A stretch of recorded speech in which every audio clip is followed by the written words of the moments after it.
현명한 투자자. 돈이라는 정령과의 현명한 동행. 돈은 단순한 교환 수단을 넘어 살아있는 존재와 닮았다. 어떤 돈은 사람들과 어울리길 좋아하고 어떤 돈은 조용히 숨어 지낸다. 특정한 흐름을 따르고 유행에 민감하게 움직인다. 흥미로운 것은 돈은 자신을 소중히 여기는 사람 곁에 머물기를 좋아하며 함부로 대하는 사람에게는 가혹한 결과를 안기기도 한다는 점이다. 작은 돈을 하찮게 여기는 사람에게서는 큰 돈이 떠나가고 자신에게 합당한 존중을 보이는 사람 곁에서는 이자라는 결실을 맺기도 하니 돈을 하나의 인격체로 여기는 발상이 신선하게 다가온다. 일시적인 풍요의 착각. 비정규적인 수입은 한 번에 몰려온 돈이라 실제 가치보다 커 보이는 착각을 일으킨다. 그래서 자신이 많은 돈을 벌게 된 줄 알고 사치하고 함부로 사용하게 돼 결국 모으지 못하게 된다. 흔한 생각으론 돈이 또 언제 들어올지 모르니 저축을 해가며 살 것 같아도 실제로 그렇게 조정하는 사람은 별로 없다. 예기치 않게 들어온 돈은 종종 그 실제 가치 이상으로 부풀려져 인식되는 경향이 있다. 마치 신기루처럼 일시적인 풍요는 사람들을 쉽게 사치와 낭비로 이끌고 결국 돈을 모으지 못하는 결과를 초래한다. 미래에 대한 불안감 때문에 저축해야 한다는 이성적인 판단과는 달리 갑작스러운 돈벼락은 인간의 심리를 흔들어 소비를 부추기는 역설적인 상황을 만들어낸다. 부를 키우는 마법, 복리. 재산 증식 과정을 보면 1, 2, 3, 4, 5처럼 양의 정수, 자연수로 늘어나는 것이 아니라 1, 2, 4, 8, 16과 같이 배수로 늘어난다. 이 원리를 이해하면 누구나 부자가 될 수 있다. 재산 증식의 핵심은 복리라는 마법에 있다. 단순히 선형적으로 증가하는 것이 아니라 눈덩이처럼 불어나는 복리의 힘을 이해하는 것이 부를 쌓는 지름길이다.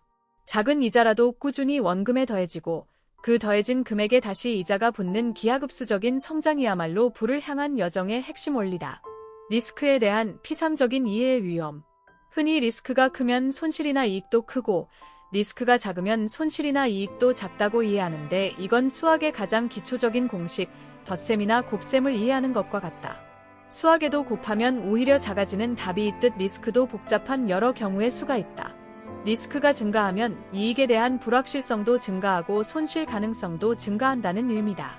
보통 변동성이 큰 시장이 리스크가 크다고 생각하지만 변동성에 따라 기대 수익이 달라지는 경우는 거의 없다. 사실 리스크가 크다고 알려진 것 자체가 리스크를 줄여놓은 상태라는 걸 알아차리는 사람이 별로 없다. 투자에 있어 리스크에 대한 피상적인 이해는 위험하다. 흔히 변동성이 큰 시장을 고위험 고수익으로 생각하지만 실제로는 리스크가 커질수록 수익의 불확실성 또한 증가하며 손실 가능성 역시 높아진다. 역설적이게도 많은 사람들이 리스크가 크다고 인식하는 상황 자체가 이미 그 리스크를 일정 부분 상쇄하는 요인으로 작용하기도 한다. 조급함이라는 부의 적. 부자가 되려는 사람들이 가장 많이 하는 실수는 빨리 부자가 되려는 마음을 갖는 것이다. 빨리 부자가 되려는 욕심이 생기면 올바른 판단을 할 수가 없다. 사기를 당하기 쉽고 이익이 많이 나오는 것에 쉽게 현혹되며 마음이 급해 리스크를 살피지 않고 감정에 따라 투자를 하게 된다. 거의 모든 결말은 실패로 끝나고 만다. 혹시 운이 좋아 크게 성공을 했어도 다시 실패할 수밖에 없는 모든 조건을 가진 자산과 인연만 만들게 된다. 무리한 투자나 많은 레버리지를 사용하는 버릇을 버리지 못하고 힘이 약한 재산만 가지고 있기 때문이다. 조급함은 부를 향한 가장 큰 적이다. 단기간에 큰 돈을 벌려는 욕망은 올바른 판단력을 흐리게 하고 사기나 고수익 믿기에 쉽게 현혹되도록 만든다. 성급한 투자는 필연적으로 실패로 기결될 가능성이 높으며 설령 운 좋게 성공하더라도 잘못된 투자 습관과 과도한 레버리지 사용은 결국 다시 실패의 늪으로 빠뜨린다. 진정한 분산 투자의 의미. 전통적인 투자에는 예금, 적금, 부동산, 주식, 채권, 현물 등이 있다. 이 중에서 한 시장 안에서 이런저런 상품을 사놓고 달걀을 한 바구니에 담지 말아라는 격언에 따랐다고 생각하는 건 위험하다. 분산 투자의 중요성은 아무리 강조해도 지나치지 않다. 하지만 단순히 한 종류의 시장 내에서 여러 상품에 투자하는 것을 진정한 분산 투자라고 착각해서는 안 된다. 예금, 적금, 부동산, 주식, 채권, 현물 등 서로 다른 성격의 자산에 투자하려 위험을 분산시키는 지혜가 필요하다. 스스로 부를 일구는 길. 부자가 되는 방법은 세 가지밖에 없다. 상속을 받거나, 복권에 당첨되거나, 사업에 성공하는 것이다. 부모가 부자가 아니라면 이 중에 가장 쉬운 것이 사업에 성공하는 것이다. 복권 당첨 비율은 사업 성공 비율보다 훨씬 낮다. 설령 당첨돼도 돈의 성질이 너무 나빠서 오래도록 부자로 살 확률이 거의 없다. 스스로의 힘으로 부를 일구는 가장 현실적인 방법은 사업 성공이다. 상속이나 복권 당첨은 극히 드문 경우이며 특히 복권으로 얻은 돈은 그 속성상 오래도록 유지되기 어렵다. 사업은 자신의 노력과 능력으로 부를 창출하고 관리하는 능력을 키워주기 때문에 지속 가능한 부를 만드는 가장 확실한 길이다. 묻지마 투자의 위험성. 남들이 주식시장에 100년 만에 온 기회라니까 단숨에 있는 돈 없는 돈 다 모아서 한시가 급하게 덜렁 보내놓고 본다. 불과 한 달 전만 해도 전혀 생각지도 않았던 주식에 겁 없이 거액을 들여보낸 것이다. 그럼에도 계획도 없고 공부도 없다.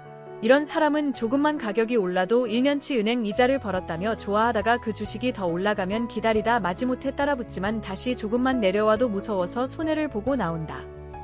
주변의 말만 듣고 묻지마 투자를 하는 것은 매우 위험한 행동이다. 충분한 공부와 분석 없이 감정에 휘둘려 투자하는 행위는 단기적인 이익에 일희일비하고 작은 변동에도 쉽게 겁을 먹고 손실을 확정짓는 결과를 초래한다. 투자에는 신중한 계획과 장기적인 안목이 필수적이다. 장기 투자의 힘과 인내. 삼성전자는 20년 1월경 6만 원대에 접근한 적이 있다. 삼성전자 상장 직후인 1975년 6월 12일 수정주가 기준 56원이었던 것과 비교하면 1063배 오른 것이다. 이데일리가 마켓포인트에 인용한 기사에 따르면 당시 은마아파트 분양대금을 치를 돈 2,400만 원으로 삼성전자를 샀다면 지금 192억 9,730만 원으로 불었을 거란 계산이 나온다. 여기에 배당액 재투자는 포함하지 않았으니 200억 원이 훌쩍 넘을 것이다. 현재 은마아파트 시세가 20여억 원이 넘어가니 1000% 이상 차이 나는 셈이다. 계산해보면 아까운 일이다. 하지만 억울해할 필요는 없다. 1975년도에 삼성전자 주식을 가지고 아직도 팔지 않은 사람은 이건희 회장과 그 가족을 제외하면 단 한 명도 없을 것이다. 주인의 마음으로 기다린 사람이 흔치 않기 때문이다. 장기 투자의 힘을 보여주는 단적인 사례다. 한때 은마아파트 한 채 값으로 살 수 있었던 삼성전자 주식을 꾸준히 보유했다면 현재는 상상 이상의 부를 축적할 수 있었다. 하지만 대부분의 사람들은 주식을 주인의 마음으로 오랜 시간 기다리지 못하고 단기적인 변동에 흔들려 매도하기 쉽다. 진정한 투자는 인내와 믿음을 필요로 한다. 핵심 메시지. 돈은 단순한 물질이 아닌 살아있는 인격체와 같아서 그 속성을 이해하고 존중하며 현명하게 관리하는 사람에게는 풍요를 가져다 주지만 그렇지 않은 사람에게는 가혹한 결과를 초래한다. 부를 축적하는 것은 단기적인 욕망을 버리고 복리의 원리를 이해하며 신중한 계획과 장기적인 안목을 갖는 데 달려있다. 돈과의 올바른 관계를 설정하고 꾸준히 노력하는 사람만이 진정한 부를 누릴 수 있다. 추천글. 이 책은 돈에 대한 우리의 낡은 관념을 완전히 뒤집는 신선한 통찰을 선사한다.